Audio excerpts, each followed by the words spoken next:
शहीदों की चिताओं पर लगेंगे हर बरस मेले, वतन पर मरने वालों का यही बाकी निशान होगा। ये महज कुछ पंक्तियाँ नहीं बल्कि शहीदों की शहादत के लिए एक क्रांतिकारी द्वारा लिखी गई गाथा है। Hello everyone, this is Priyanka और स्वागत है आप सभी का मेरे चैनल पर। आज 23 मार्च है, यानी शहीदों की शहादत को याद करने का दिन। 23 मार्च सन 1931 यानी 23 मार्च 1931 को आज ही के दिन आज़ादी के 3 मतवालों ने हंसते हंसते फांसी के फंदे को चूम लिया था। आज के दिन को इतिहास के पन्ने में काले अध्याय के रूप में याद किया जाता है। 23 मार्च की आधी रात को अंग्रेज़ हुकूमत ने भारत के 3 सपूतों भगत सिंह, राजगुरु और सुखदेव को फांसी पर लटका दिया था। देश की आज़ादी के लिए खुद को देश पर कुर्बान करने वाले इन महान क्रांतिकारियों को याद करने के लिए शहीद दिवस मनाया जाता है। भारत उन क्रांतिकारियों की कर्म भूमि है जिन्होंने अपने प्राणों की परवाह किए बिना देश के लिए अपने को न्यौछावर कर दिया। वैसे तो देश को आज़ाद कराने के लिए अनगिनत वीरों ने अपने प्राणों की कुर्बानी दी है, लेकिन भगत सिंह, राजगुरु और सुखदेव की लोकप्रियता सबसे अलग थी। तीनों क्रांतिकारियों ने अपने दम पर अंग्रेज़ी हुकूमत को हिलाकर रख दिया था। भगत सिंह, राजगुरु और सुखदेव की लोकप्रियता अंग्रेज़ी हुकूमत को इतनी ज़्यादा खटक रही थी कि तीनों को एक दिन पहले ही फांसी पर लटका दिया गया। दरअसल 8 अप्रैल सन 1929 यानी 1929 को चंद्रशेखर आज़ाद के नेतृत्व में पब्लिक सेफ्टी और ट्रेड डिस्प्यूटल बिल के विरोध में सेंट्रल असेंबली में बम फेंका गया। बिल विरोधी नारे भी लगाए गए। इस दौरान भगत सिंह ने अपनी गिरफ्तारी भी दी थी, जिसके बाद क्रांतिकारियों पर मुकदमा भी चलाया गया।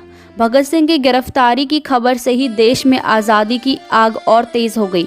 अंग्रेज़ हुकूमत को इस आंच को झेल पाना मुश्किल हो रहा था, इसलिए भारत के तीनों क्रांतिकारियों को एक दिन पहले ही फांसी पर लटका दिया गया। तीनों ही साथियों ने साइमन कमीशन का जमकर विरोध भी किया। पुलिस की बर्बरता से लाला लाजपत राय गंभीर रूप से घायल हो गए थे और 17 नवंबर सन 1928 को उनका देहांत हो गया। भगत सिंह, राजगुरु और सुखदेव और उनके साथियों ने लाला जी की मौत का बदला लेने की योजना बनाई और चंद्रशेखर आज़ाद और राजगुरु ने साथ मिलकर पुलिस अधीक्षक यानी जो सैंडर्स थे उनको 17 दिसंबर सन 1928 को गोली से उड़ा दिया। इस घटना के तुरंत बाद ही भगत सिंह वेश बदलकर कलकत्ता के लिए प्रस्थान कर गए। वहीं रहते हुए भगत सिंह ने बम बनाने की विधि सीखी। भगत सिंह, राजगुरु और सुखदेव का यह दृढ़ विश्वास था कि पराधीन भारत की बेड़ियां अहिंसा की नीतियों से नहीं काटी जा सकती। इसी कारण भगत सिंह और उनके साथी बटुकेश्वर दत्त ने 8 अप्रैल सन 1929 को यानी 8 अप्रैल 1929 को सेंट्रल असेंबली के अंदर बम फेंका। साथ ही विजिटर्स गैलरी में खड़े होकर शांतिपूर्वक पर्चे बांटते रहे, जिन पर उन्होंने अपने उद्देश्य भारत माता की पूर्ण आज़ादी लिखी हुई थी तथा इंकलाब जिंदाबाद के नारे भी लगाते गए। उद्देश्य किसी की हत्या करना नहीं था, बल्कि देश की जनता में जागृति उत्पन्न करना था। बम फेंकने के बाद भगत सिंह और बटुकेश्वर दत्त ने खुद को पुलिस के हवाले भी कर दिया। बम फेंकने के अपराध में सरदार भगत सिंह, राजगुरु और सुखदेव को 7 अक्टूबर 1930 को फांसी की सजा सुना दी गई। इसका सर्वत्र विरोध होने के बावजूद 23 मार्च 1931 को लाहौर जेल में भारत माता के तीनों सपूतों को फांसी दे दी गई और पुलिस ने उनकी लाशों को रात्रि के समय फिरोजपुर यानी जो पंजाब में है जला दिया। सारे देश में शोक की लहर दौड़ गई तथा इन शहीदों के बलिदान पर 23 मार्च को शोक दिवस के रूप में भी मनाया जाने लगा। भगत सिंह ने जो बम फेंका था उस बम के साथ कुछ पर्चे भी फेंके गए थे, जिसमें लिखा हुआ था, आदमी को मारा जा सकता है, उसके विचार को नहीं। बड़े साम्राज्यों का पतन हो जाता है, लेकिन विचार हमेशा जीवित रहते हैं और बहरे हो चुके लोगों को सुनाने के लिए आवाज़ ऊंची करना ज़रूरी है। भगत सिंह हमेशा चाहते थे कि कोई खून खराबा ना हो तथा अंग्रेज़ों तक उनकी आवाज़ पहुंचे। इसलिए योजना बनाकर उन्होंने जब उस असेंबली में बम फेंका तो वे खाली स्थान पर उन्होंने बम फेंका हुआ था। ये तो थी जानकारी कि शहीद दिवस क्यों मनाया जाता है और किसके ऊपर मनाया जाता है। अब हम थोड़ा सा भगत सिंह, राजगुरु और इनके सुखदेव के बारे में जान लेते हैं। शहीद भगत सिंह का जन्म 28 सितंबर 1907 को हुआ था और 23 मार्च 1931 को शाम 7:23 पे उन्हें फांसी दे दी गई। पहले इन वीर सपूतों को 24 मार्च को फांसी दी जानी थी, लेकिन डरी हुई अंग्रेजी सरकार ने जन आंदोलन को कुचलने के लिए एक दिन पहले ही इन्हें फांसी दे दी। शहीद सुखदेव की बात करें तो उनका जन्म 15 मई 1907 को पंजाब के लायलपुर में हुआ था। यह इलाका पाकिस्तान में है।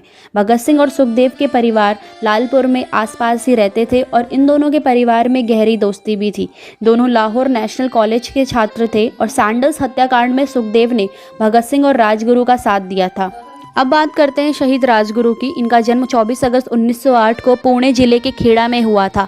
शिवाजी की छापमार शैली के प्रशंसक राजगुरु लोकमान्य बाल गंगाधर तिलक के विचारों से भी प्रभावित थे। पुलिस की बर्बर लाठीचार्ज के कारण स्वतंत्रता संग्राम में एक बड़े नेता लाला लाजपत राय का निधन हो गया था। उनकी मौत का बदला लेने के लिए राजगुरु ने 19 दिसंबर सन 1928 को भगत सिंह के साथ मिलकर लाहौर में अंग्रेज सहायक पुलिस अधीक्षक जेपी सैंडर्स को गोली मार दी थी और खुद को गिरफ्तार करवा लिया था। तो ये तो थी जानकारी इनके बारे में। अधिक जानकारी के लिए मैंने डिस्क्रिप्शन बॉक्स पर लिंक दे दिए हैं, आप इनके बारे में वहाँ जाकर भी ज़्यादा पढ़ सकते हैं। तो ये थी कुछ जानकारी आज के दिवस के ऊपर। उम्मीद करती हूँ आपको जानकारी ज़रूर पसंद आई होगी। अगर आपको जानकारी अच्छी लगती है तो इसे शेयर, कमेंट, लाइक और अगर आप चैनल पर नए हैं तो सब्सक्राइब करना ना भूलें।